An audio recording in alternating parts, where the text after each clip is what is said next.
everyone, and welcome to the second last session of the day. I can't believe we're already on day 5. I hope you've had a fantastic 5 days of engagement and learning. And while I thrive on all of the behind the scenes work that we get to do to bring these conferences to you, it's an absolute pleasure to be on this side speaking to you today. My name is Zainab Zaidi, and I am the Director of Marketing for siberX and for Phelps Cybersecurity. When the thought of leadership qualities comes to mind, I have a very simple philosophy. Every so often, step back, reevaluate. Under your leadership, is your organization thriving? Is your team thriving? And are you contributing to a healthy work culture? I consider myself blessed to have worked for and alongside some amazing leaders, and I am incredibly grateful to be a part of the CyberX team because it has afforded me the opportunity of getting to know and work alongside some incredible women leaders such as Kat Code, Sherry Rumbold, Shelley Wark-Martin, Helen Oakley, Olivera Zatazalo, Adriana Gliga-Belovich, Sherifat Akinwumi, Heather Rakudo, just to name a few. Representation matters, and not only are these women leaders an inspiration, they are just absolutely badass. So along I have also had the pleasure of meeting many ally leaders, and one of whom is joining me today. Daniel has served in the past on our Canadian Women in Cybersecurity board, and he is currently the chair of our board for this conference, CyberXchange 3.0. He is also a member of the Phelps Cybersecurity board. So Daniel, please introduce yourself and tell our viewers a little bit about your journey to your leadership position in cyber. Thank you very much. Before I even start, I just have to echo your sentiments. You know, the caliber of the leaders that, you know, I've gotten to work with and collaborate with, you know, chairing this conference and others with CyberX has just been unbelievable. And, you know, working with yourself and some of the other people, it's been really a tremendous experience. So I want to thank all of you from the bottom of my heart. None of this happens without you. And the fact that it's gone off so well is because of you. So thank you for that. It's very sweet. Thank you, Daniel. You're welcome. So yeah, in terms of my leadership journey, it's been interesting. I would say, like a lot of people in IT, I started on the technical side of things. I was in architecture, I was in engineering. You know, I started on the network side and the operating system side, and kind of eventually over time, I worked my way into security. I guess what I would say is I've always had a decent ability to solve really big, complex problems. And I've always enjoyed bringing the right people together around the table to facilitate the solving of those problems. And over the course of my career, you know, because I've had that ability, and it's an ability that I've always cultivated, an ability that I've concentrated on, I ended up getting bigger problems, and I kept getting bigger problems. And, you know, I would say for me, I would say that's kind of a little bit of my leadership journey. Obviously, there's a lot more that goes into that, but I would say that's a bit of about my journey and how I've progressed over my career. So you're actually the chief problem solver, basically, is what you're telling me. Absolutely. And so it's interesting you mentioned that, but so they interviewed Barbara Corcoran not that long ago, who is on Dragon's Den. Yeah. And, you know, they asked her, what is leadership to you? And I think it's a really good question. And I would answer that question differently depending on where I am in my career. And she literally said, leadership to me is solving problems. And the better you get at solving problems, they give you bigger problems. And, you know, I would agree with her. I certainly, if I look at what I do, as I'm sure we all do, I deal with problems every day. So yeah, my chief job is solving problems. Absolutely. And this is one of my favorite questions, actually, even outside of this is a session focused on leadership, but I love hearing people's leadership journeys because it's always inspirational, especially for people who are just starting out. They're not sure of where the trajectory is going, or, you know, they don't have that confidence right at the entry level point, but that's something you develop over time.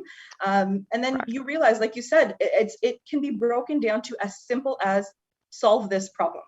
and then move on to the next one. So, you know what, for anyone out there that we've got some students on the platform and people who are in entry-level positions, you know, keep your mind open. And while leadership may seem daunting at this stage, like Daniel said, one problem at a time, and Absolutely. and we'll get you through it. It's like the astronauts say, right? If you keep solving one problem after another, as long as you keep doing it, eventually you get to come home. Well, see, a little side note there, is Pluto still a planet? Have they figured that out yet, or have they just completely? No, I think it's been kicked out. I think it's been kicked out. Okay, we'll take a grain of salt with anything astronauts say then. So Daniel, let's talk a little bit about your motivations. What motivates you to be a leader, and how do you then, you know, turn that into motivation for your team? Wow. I would say I'm motivated by challenge. I'm motivated by culture. I'm motivated by collaboration. And I'm motivated by the opportunity to not only grow my organization, but to grow those within my organization. And I know in order to do any of those things, I myself have to grow. Because at the end of the day, I don't want to be a lid on the growth and maturation of those around me and those below me. And honestly, that's what motivates me, and that's what gets me up in the morning. It's not always about the what we're doing, it's more about the why we're doing it. And for me, that's enough, and that's what gets me up in the morning. Well, you know what? I love that. I love that you talk about growth, because that's something that a lot of leaders, like I've had the opportunity to work alongside some great leaders, and then not so great leaders as well. From them, you know what? I feel like everything's a learning opportunity. I'm with Absolutely. you. From those leaders, I took away how I don't want to lead my teams, and Perfect. I would not want to. Like, if I don't want to be treated this way, I'll never let someone else feel perfect. So that's my takeaway from those positions. But being focused on your team's growth is so critical. They want to know that you're investing time in them. They're investing time in the organization, and they want to know that there's, you know, light at the end of the tunnel, for lack of a better example. You know, that there's something more to grow into. No one wants to just, well, there are some people, and if you want to stay in your lane and in your space for as long as possible, that's, you know, that's more power to you. But for most people, it's about growth and seeing a trajectory and some movement. So it's amazing that you're focused on the growth of not just yourself, but your team.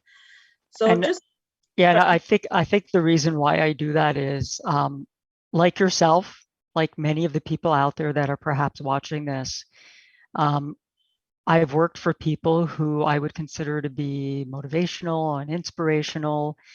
And I've also worked for people who I thought were not very good leaders of people. And exactly the way you said it is perfect. I think it's important that we learn from all those experiences, and from the people who have motivated us, from the people who've inspired us.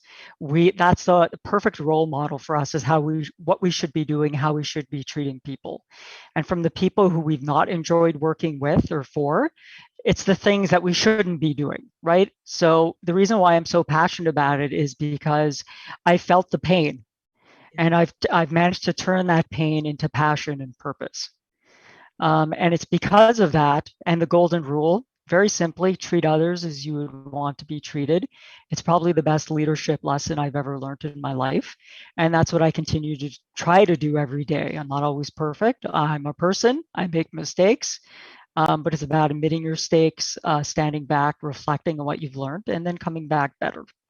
You know, I absolutely love that, where you take something and you use that as fuel to your mission and to help, you know, propel you forward. So, you know, absolutely. If you're listening and you're stuck in a situation where you're with not so great leaders, use that to your advantage. Absolutely. Use it as an opportunity for growth. Listen, no one's perfect. Everyone's trying. And even those leaders, you have to a certain degree, I like to give people the benefit of the doubt, because I don't like to believe that people are inherently evil.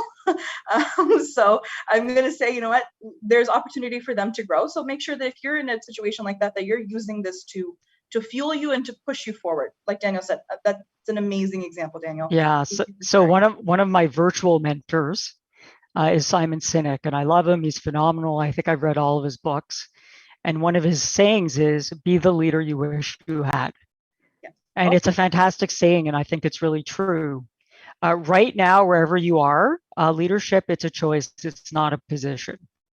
And if you unfortunately find yourself in a position or an organization where you may be in a situation that isn't the best, right? You always have the choice to be the leader you wish you had.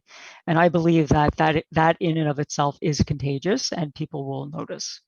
Yeah, absolutely. I know, Daniel, just scaling back a little bit, you were talking about, challenges and so forth. So let's talk about that. What are some of the challenges that are facing yourself and other cyber leaders today? Obviously the pandemic is one thing that springs to mind.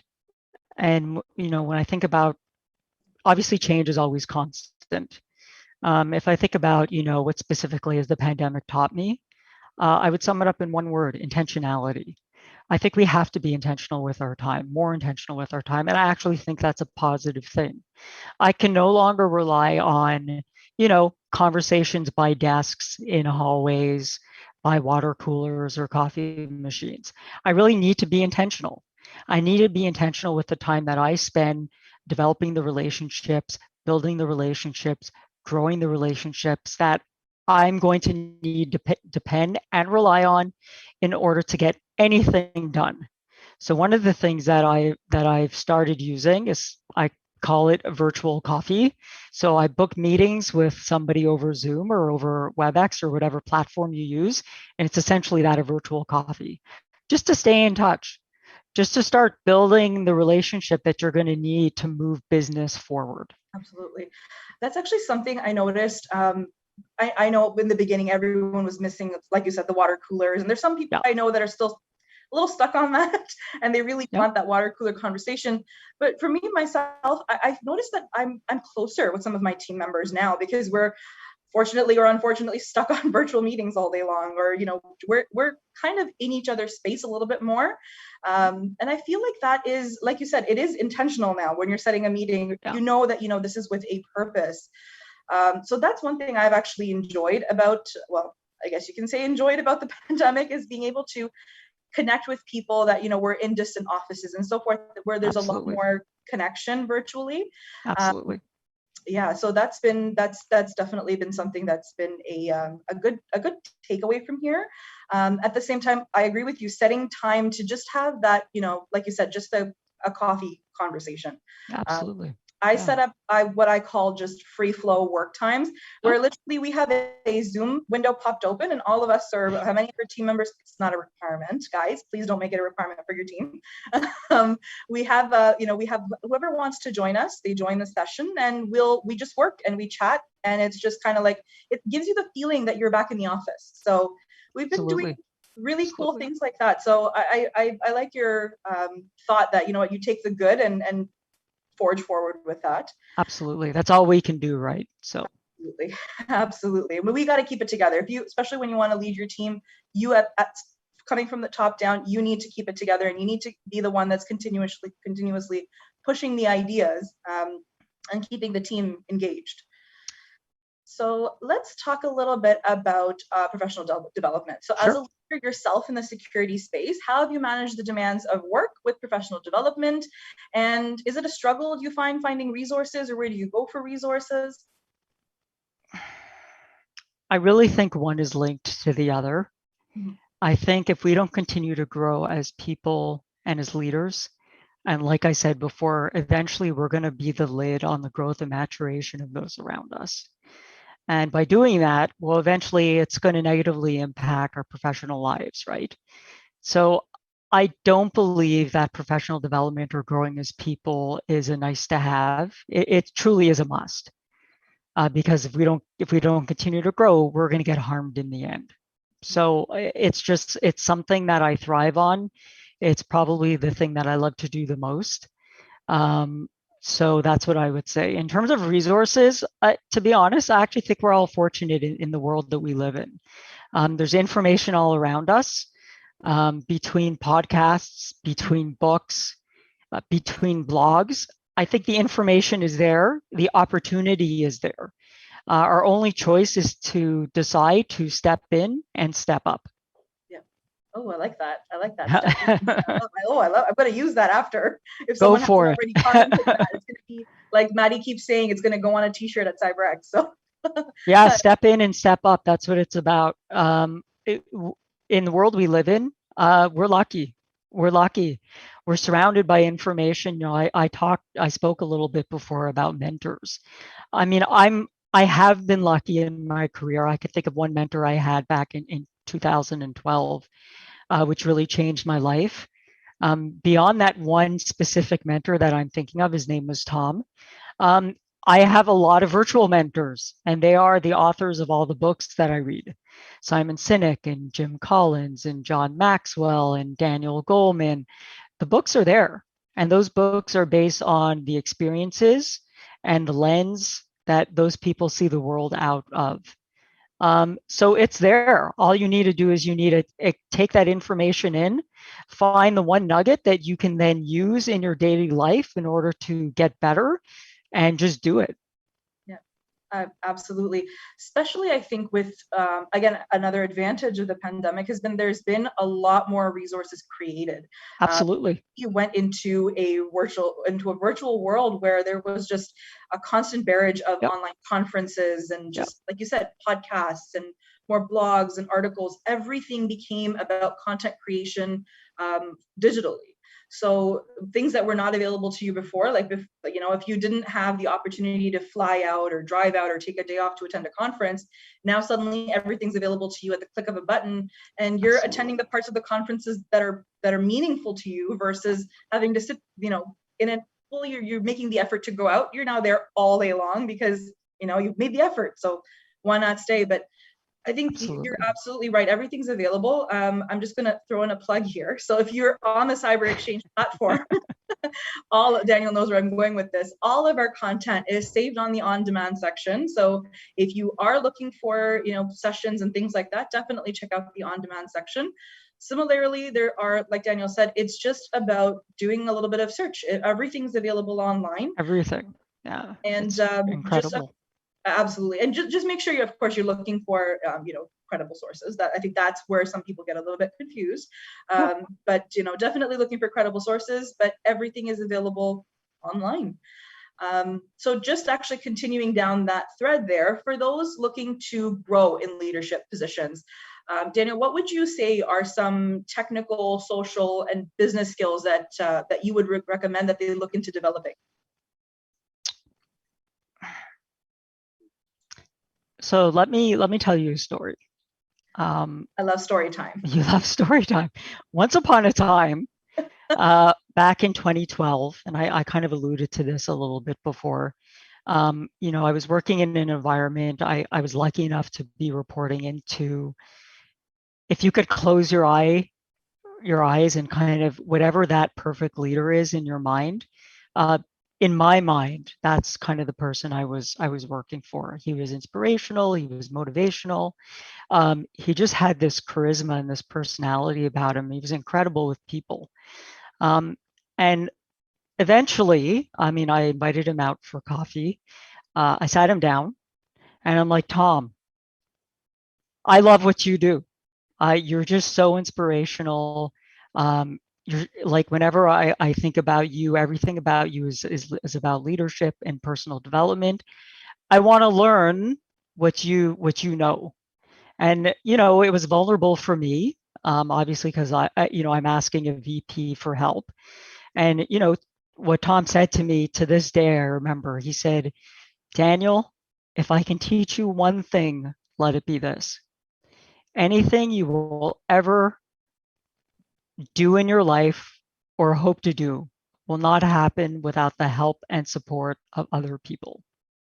So always let people know how much you appreciate them and how important it is what they do for you. And so I was lucky enough that he took me under his wing probably for a few years until he ended up retiring. And he just opened a world for me that I didn't really know existed. And you know, as I've moved up in my career, you know, very often we'll talk about the differences between hard skills or more technical skills and soft skills. And personally, I hate using that terminology. Because if you think about it intuitively, intellectually, when you think about hard and soft, it almost sounds like hard is a little bit more important than soft. In actuality, I think it's the reverse. And I'm going to go back to Simon Sinek. He actually prefers the term human skills. It's the skills that we need to be better human beings, such as empathy and communication and collaboration. And I guess what I would say is only when I started really focusing on the human skills did my ability to lead take off. I think as we move up in our organizations, our jobs are not, in most cases, are not technical in nature. We're not in the trenches. We're not on the keyboards. We are the collaborators. We are the communicators. We are the people that are meant to bring the right people around the right table to solve the right problem. So my advice to anybody is focus on your soft skills, emotional intelligence, communication, presentation, leadership. I would say those are the skills that are paramount to moving up in your career. And to be honest, when I was younger, I definitely, we talk about, introverted and extroverted. Absolutely, I bend introverted. So, when I collaborate and I'm with people and I do conferences like this, it pulls energy from me. I don't gain energy from this, so that just means that I'm introverted. But the effect that I see by doing this is well worth it. So yeah, as difficult as it might be for a lot of the technical folks out there, if you happen to be a little introverted like I am, it's absolutely 100% worth it. And I would say that everything we want in life, it's uphill. It's always uphill. If it's worth it, it's uphill. And there's nothing wrong with that. And in most cases, it's not the fact that, our goals are uphills the problem. It's the fact that we have uphill goals, but we have downhill habits. And so those are the things that we need to work on, the things we need to focus on, and the things that we need to cultivate. You've just dropped so many quotes. I'm sure my team is taking if you're listening to this, because I can't tell you in person. We're writing these all down. We're going to start a series of Daniel Pinsky shirts. Okay, put these all on there. I absolutely love that. And you know what? The fact that you're talking about being an introvert, that's a big deal for some people. They feel that because I'm introverted, leadership is not likely for me, or it's something that's going to not be true. I'm going to be overlooked, or you're right. It's not true. Like you said, you hit the nail on the head, is build those skills. Yeah. Because I hate when people say that things are not teachable. Everything is teachable so long as the person is willing to learn. That's really it. Some of the best, most prolific leaders that you can think of, like Bill Gates, like the owner of Tesla. The name escapes me at the moment. Elon Musk. Yes, Elon Musk. He very, very introverted. If you've read any of his books or you understand his journey, very, very introverted. And very often those who are introverted make very good leaders because they're very thoughtful and they care a lot about how people feel. And they care a lot about supporting people and collaboration. So very often those make the best leaders. Unfortunately, because they're introverted, it's hard for those people to become vulnerable and lean into that vulnerability. But as one of my coaches says, growth and comfort cannot coexist. So if you want to grow as a person, you have to become uncomfortable. So that's what I would say. And I'm absolutely an introvert. I'm proud of it. And it's just something that I deal with. Yeah. I actually say that to my team all the time, is to get comfortable with being uncomfortable. Because absolutely. Growth is not comfortable. And nope. I've seen friends who, they're not only suffering from imposter syndrome and so forth, but it's also, absolutely. It's just that feeling that, I'm just so set here and I'm so comfortable here. but the desire to grow is there. So you need to become comfortable with being uncomfortable. It's just part of life. So this has been actually a great conversation just on, soft skills and so forth.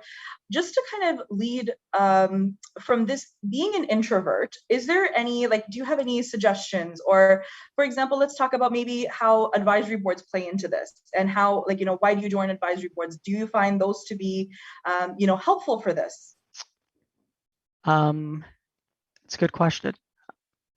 I guess what I would say is, and just to start, I mean, the opportunity to work with Phelps Cyber and the kind of the esteemed board members, it's really solidified my personal belief that when leaders or people come together and we're all unified by a common cause or a common purpose of not only helping to curate and prepare the leaders of today, but also the leaders of tomorrow, really, truly incredible things can happen.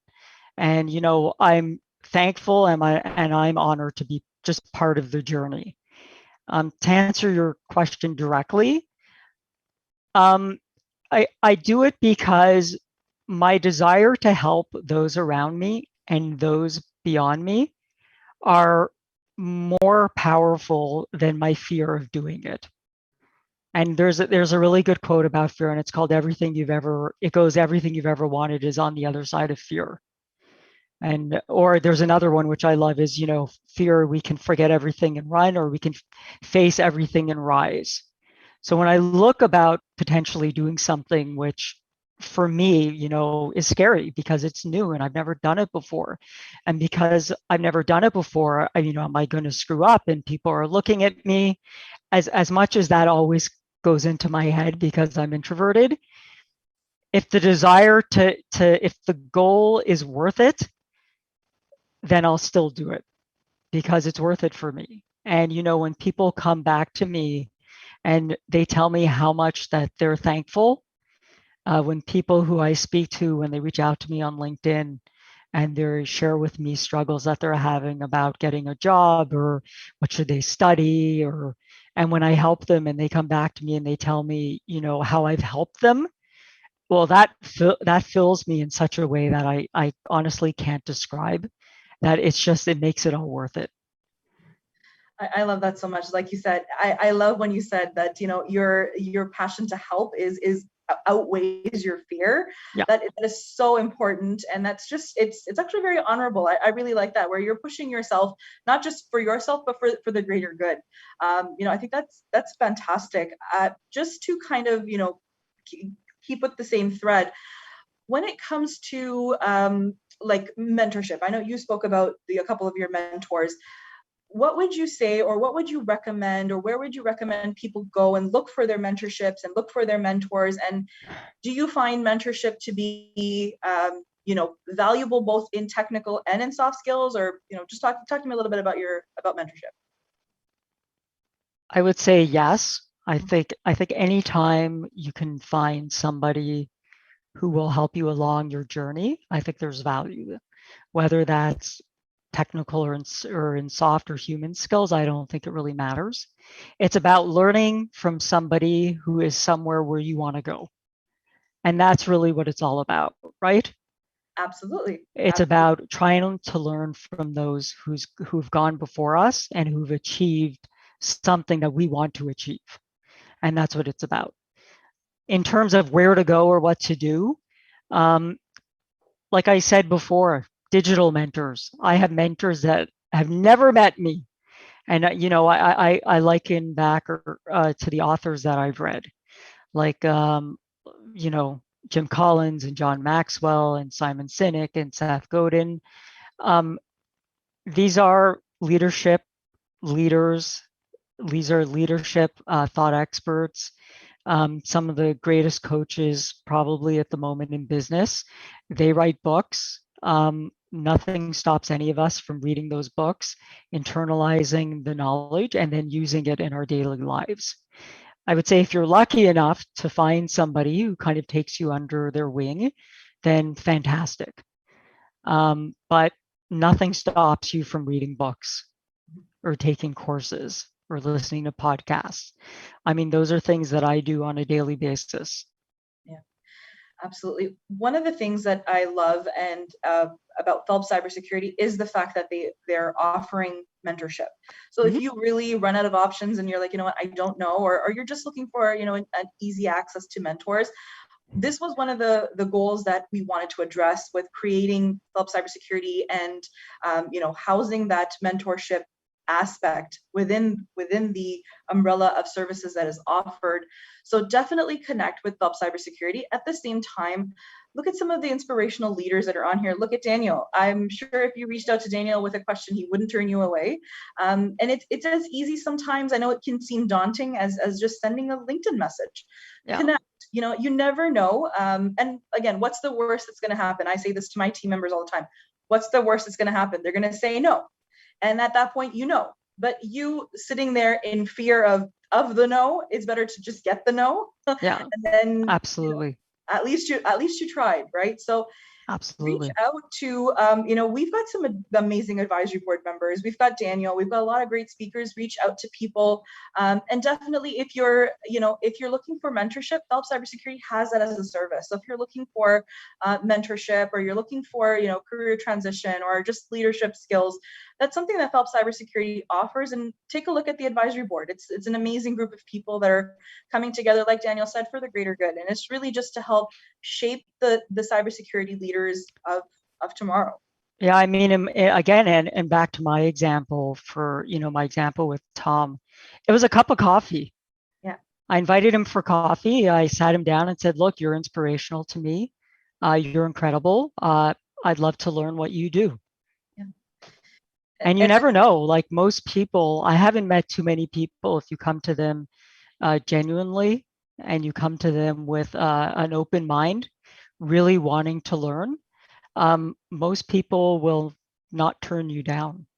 Absolutely. You took your shot and it worked out. Well, See? exactly. You took your shot, So and it's 100% worth it. I don't regret it. I would do it again. absolutely. Take your shot. You never know. But I think you said the key point there is come from a genuine place. Yes.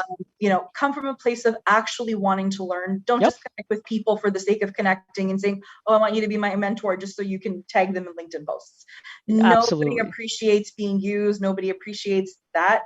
So a key point there is come from a genuine place, and you'll be surprised at what people are willing to offer you in terms of assistance and just tips and advice. So Yep.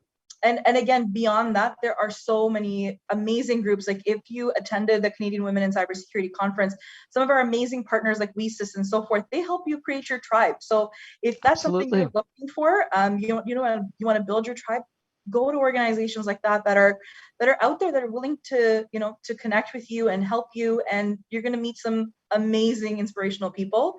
But number one point, take the step, whether that's connecting with someone on LinkedIn or connecting with an organization or connecting to Phelps Cyber. Take the step. Don't let your fear of, oh my God, what's going to happen hold you back. I'll give you another quick example, you know, how I got introduced and started with CyberX. It's also another story. I was attending, I think it was CyberX 1.0, that was in Niagara. Yes. So I went to that conference. I was blown away by the conference and everybody at CyberX. And it obviously back then it was in person, so we were in a hotel. That was our CISO forum. Oh, sorry, that was your CISO forum. Yep. So obviously we're in person, so I was developing relationships with everybody at the conference. Eventually, I got introduced to Maddie, and towards the end of the conference, I just went up to Maddie and I kind of like, I want to help. I like what you guys are doing here. I think I have a lot to offer, and I want to help. I want to be part of this journey. And that's all it was. And you're the chair of the CyberXchange board now. So look, he shot his shot twice, guys. So he's take Daniel's advice. Take your shot. And you know what? That's one thing actually I completely glazed over is connections at conferences. Absolutely. This was one of the reasons why we created the CyberXchange platform, guys. When you look at the platform, we built this so that you can stay connected with people far beyond just the conference, because conferences are 1, 2 days, 3 days. You're in person, you're connecting with people. and that's all the opportunity you have. With virtual, it became so much harder because now you have to connect with someone. And if you didn't take the nerve, and if you weren't able to do that within that 2-day span, you no longer have that ability to connect. So the platform was meant as a way for you to be able to connect with other cybersecurity professionals and grow your network. So check out some of the the lounge spaces. You'll be able to connect with some amazing sponsors and partners. And more than that, look at the members, look at the people on the platform, connect with them. We're creating these things to try to fill these gaps here. But you know what, you need to take the first step. So Absolutely. I love the fact, Daniel, that you're so open with your stories, and I hope that people that are listening are getting inspired and taking some good takeaways from the session on next steps or things that they can potentially do to help them grow. So let's talk a little bit more actually about the advisory. So for anyone looking to connect, like Daniel said, he just walked up to Maddie and spoke to him. That was it. That was it. Oftentimes, organizations will reach out to you for advisory positions and, will offer them to you, but there's nothing stopping you from saying, hey, you know what, I think I'll be a great fit. Advocate for yourself, and you never know what you'll hear. And sometimes there'll be no's along the way, but again, like I said, keep taking your shot and people remember. They'll remember you for next time, and then they'll continue to watch your journey. So make sure that you're that you're connecting. So, and just understand that, if you take that shot and it doesn't always go in, that's okay. I think failure is a precursor to success. And I think we succeed because we failed. As long as you turn that failure into a learn, then I don't think you've really lost. I think you've learned something and you've taken the opportunity to come back better. I love that. So Daniel, we're going to go, because I know we spoke a lot about soft skills and we spoke about human skills and connection and mentorship. Let's talk a little bit about some of the, technical skills and so forth. Sure. Where would you recommend, or what would you say, like for people who are looking to, potentially become leaders, or people who are, starting out and looking to progress? What are some technical skills to pick up? Any certifications that you would suggest, or places you would say, that's a good starting point to move on in their journey? So I'm not a huge fan of kind of celebrating like one certification over another. Generally, when I get asked this question, I tend to actually ask the person, where do your interests lie? What do you want to do in cybersecurity? I think it's such a massive space that there's pretty much room for everybody, as long as you're committed, as long as you're motivated, as long as you're a good person. I will say, when I am looking to hire somebody, the certifications that I'm sure we've all heard of, like the CISSP from ISC squared, or some of the certifications from ISACA, some of the certifications from the EC Council are also good. I guess that's what I would say. I would say, getting a good foundation on working in something like a SOC pays dividends. So really understanding how a SOC works and understanding how the incident response process is really important. Only because, later on in your career, like I have, where I don't do that anymore, I still deal with those people on a daily basis. So I still have that solid, firm foundation that I can understand what they're talking about. So I would say almost any technical skill that you can learn is going to be a benefit to you. I love that. I love that your advice is so tailored and customized to where they're coming from. Yeah. I'm actually looking at an audience question actually that was DM'd to me. As a leader, how do you deal with a crisis, and what is your mantra during an incident response? An easy one for you. Good question. How do I deal with a crisis? Because I've spent the last 10 years in GRC, governance, risk, and compliance, I tend to just tell everybody to work the process. I believe very strongly in like frameworks. So for instance, there's NIST, there's ISO, There's common security controls from the CIS. And I think if you have proper processes in place at your organization, regardless of what's going on, you just work the process. That's why the process is there. Good process is supposed to take pressure off of people. So what I just say is I work the process, I follow one step after another, and eventually you end up with a consistent, repeatable result. I know perhaps it's not the kind of response you wanted, but that's what I've always done. I love that. I love the faith in process. So I'm just gonna add to that. If your process is broken, fix it. Hey man, yeah, absolutely. I mean, if you think about like, so what's a framework at the end of the day, right? It's a bunch of best practices that have been logically organized into domains or buckets. So you have like the human resources security bucket. You have like the physical security bucket. You have the access control bucket. And if you keep doing that enough times, you end up with a framework. And these frameworks are used by organizations, public and private, military, all over the world, of how to do information security in a structured, a repeatable, consistent manner. So why wouldn't we use these things? So that's what obviously I've always preached.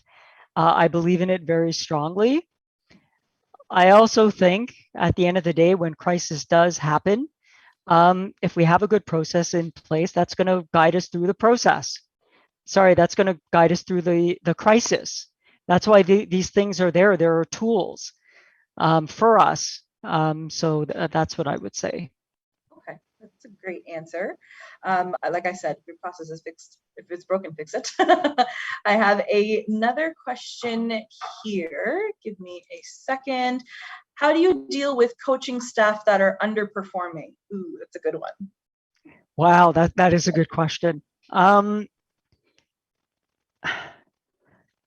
would say as a leader, and my team can tell you this, I'm very transparent, I'm very forthright, and I'm extremely honest. So a lot of us in our organizations, we have like a performance review process, right? In many organizations, what tends to happen, not all, but often, is we'll create these goals at the beginning of the year. We won't look at them for the next 11 months. And then when we go through the performance review and we have to review ourselves, very often the employee or my direct report will say that they're exceptional. And as a leader, I may say that, you're just meeting standard. And so the question is, well, why is this? Yeah. Why is it that we seem to be on two different pages? Yeah. I guess what I would say is when I go through my goal session with my organization and my direct reports, we have very clear goals that are articulated with milestones that they need to hit. And this is something which we review over the course of the year. So be it every month, be it every quarter. And the hope is at the end that we are going to be on the same page, that there are no surprises. I would say for staff that are underperforming, it really depends on the circumstance or the scenario. So I'm certainly not going to be able to give you this is how you handle it, and this is how you handle it. It really depends on the circumstance. First, I try to understand why. Why are they underperforming? Generally, most things that we do in our life, there are two parts to that thing. There's the competency and the commitment. The competency is, do we have the skill to do that thing? If you ask me to go perform brain surgery, I would not be competent. I guarantee it. And the other part is commitment, our motivation. So first I try to figure out, is it a competency issue? Is there a skill there that this person might not have? In which case it's up to me as a leader. I consider that my responsibility to grow my people. So if they need learning, if they need training, that's on me. If it's commitment, if it's a motivation thing, well, then we have to look at why aren't they committed? We either look at, is it an external motivation issue or is it internal? And then depending on what it is, that dictates to me how I need to address or handle the situation. And I would say at a high level that those are the steps that I follow. That's I love that you are talking about taking ownership when your team is absolutely and that's, you know what, that's the mark of a good leader. So that's absolutely, I agree with you. I am so in line with you when you say, you know, we set the goals and then no one talks about them until performance review time. Terrible. We are failing those who are reporting into us. Absolutely. In my opinion. And there's pain. We're causing pain that we don't need to be causing. Absolutely. Not to mention, I've worked with leaders who are, now this is like earlier on in my career, where, you know what, you're filling out performance reviews, which is a self-evaluation, and you're turning it in. And I was working for a leader. I knew she didn't read them. So it was the next time I thought I'm terrible. Try something. I actually copied and pasted my previous responses just to see what happened. And nothing, right over her head. Guys, don't do this, by the way. I'm just going to say, beware.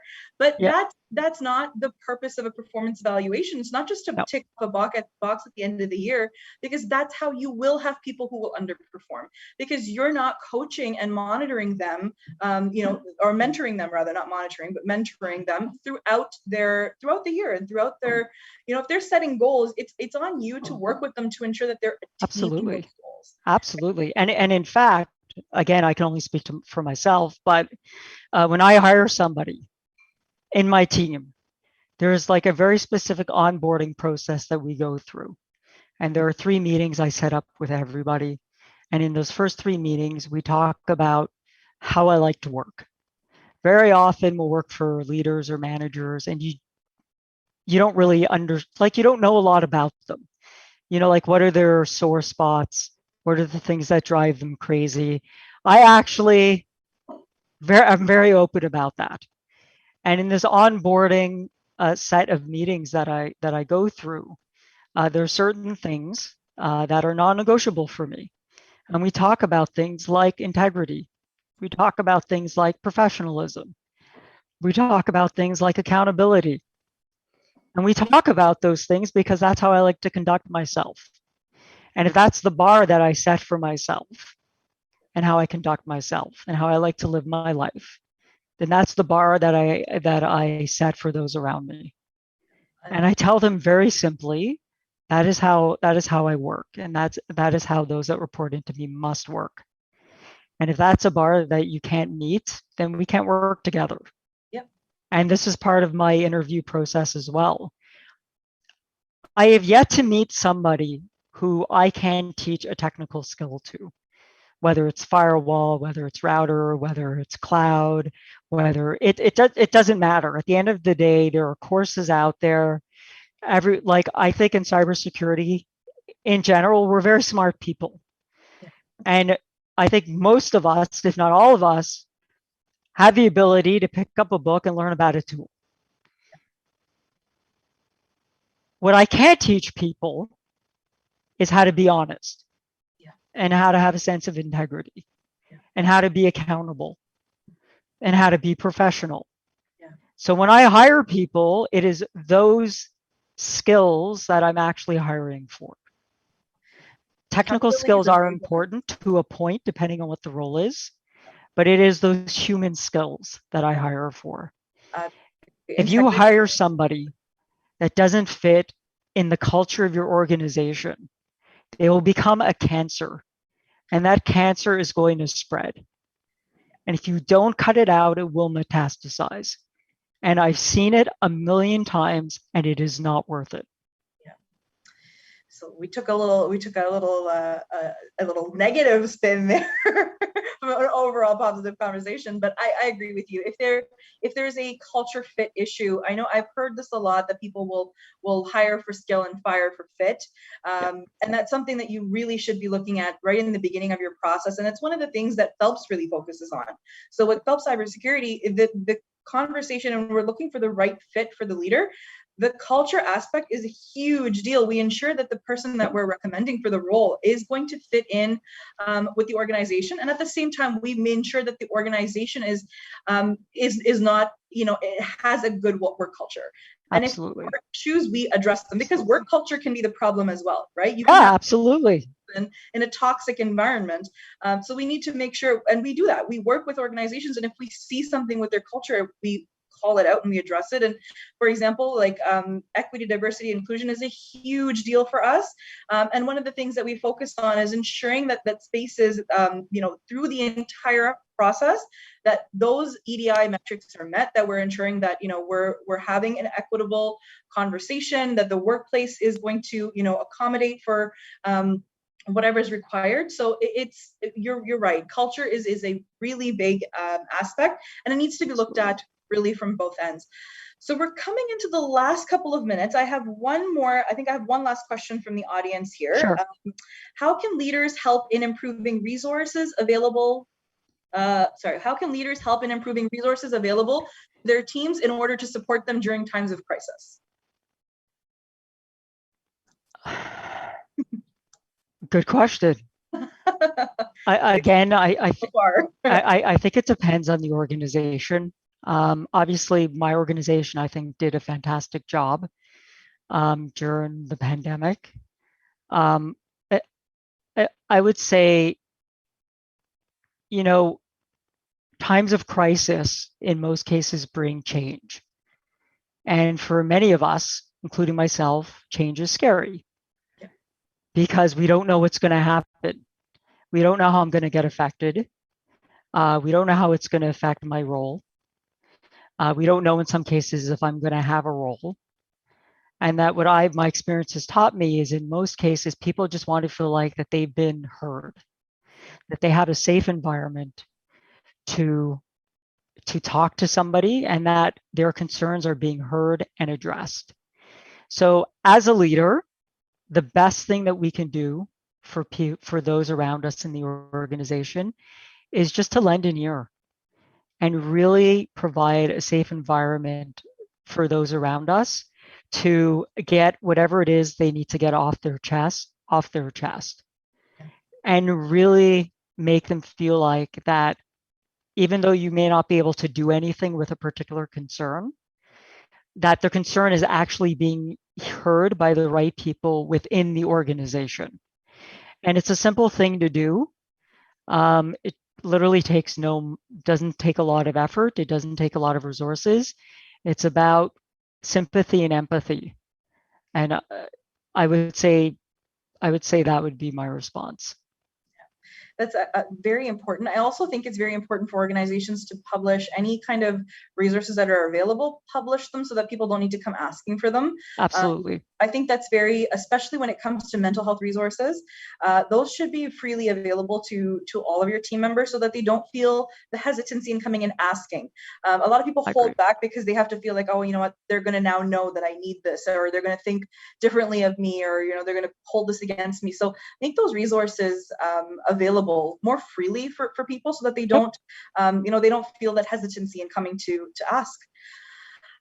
So we're actually down to the last couple of minutes. So Daniel, I'm going to turn it over to you for just some closing comments. It's been a great conversation. I'm looking at the chat on siberXchange, and it's just lit up with all of the quotes you dropped. So expect a t-shirt series. A t-shirt series.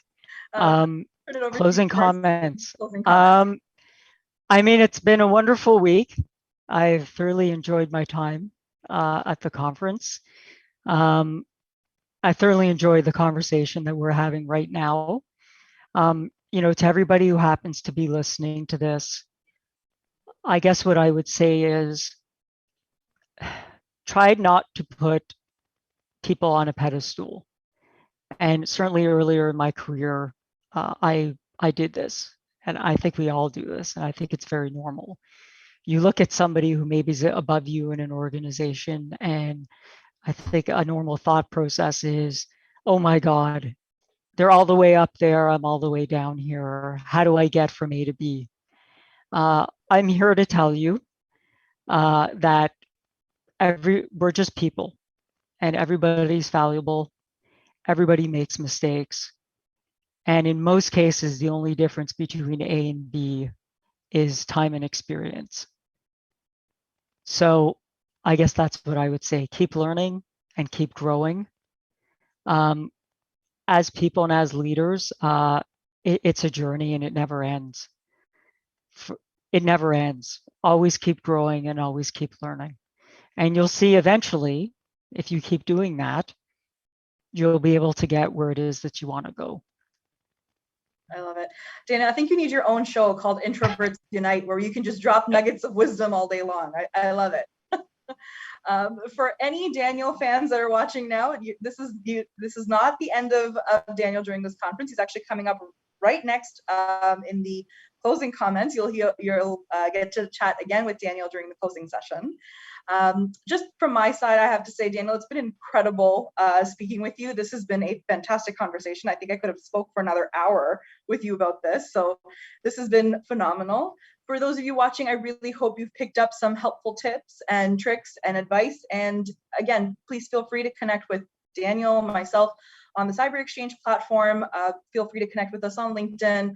I'm going to get my team to drop the information for the Phelps Cybersecurity team as well in the chat. So if you are looking for any of those, like if you're looking for mentorship services or career transition, or just in general, just looking for some more information, feel free to visit the Phelps Cybersecurity website and connect with the team. So we'll drop those in the chat there. Once again, everyone, thank you so much for joining us this week at the CyberXchange 3.0 Challenge.